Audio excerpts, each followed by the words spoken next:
मान्सूनचा वेग जूनमध्ये मंदावणार आहे। जूनच्या पहिल्या पंधरवड्यामध्ये पाऊस दडी मारणार असून राज्यासह देशामध्ये मान्सूनचा वेग कमी होणार आहे। नैऋत्य मोसमी वाऱ्यांनी यंदा वेगाने वाटचाल करत देशामध्ये लवकर धडक दिली। परिणामी मे महिन्यामध्ये महाराष्ट्रासह देशात प्रथमच विक्रमी पाऊस कोसळला। मात्र आता 2 आठवडे मान्सूनची वाट पाहावी लागणार आहे।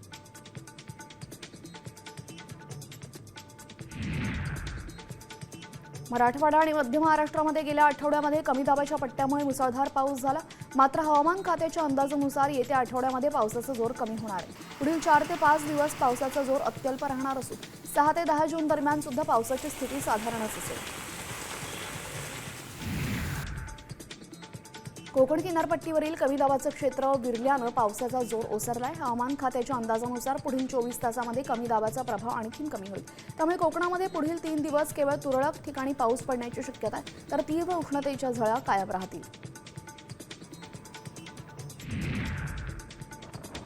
लातूर शहराला पाणी पुरवठा करणाऱ्या मांजरा मध्यम प्रकल्पामध्ये 25.36% पाणी साठा आहे। त्यामुळे मांजरा धरणावर अवलंबून असणाऱ्या गावांना दिलासा मिळालेला आहे। तसंच पावसामुळे जिल्ह्यातील 8 प्रकल्पांमध्ये 16.69% पाणी वाढल्यानं जळकोटमधील 3 आणि औसा तालुक्यातील 16 अधिग्रहणं बंद झाली आहेत।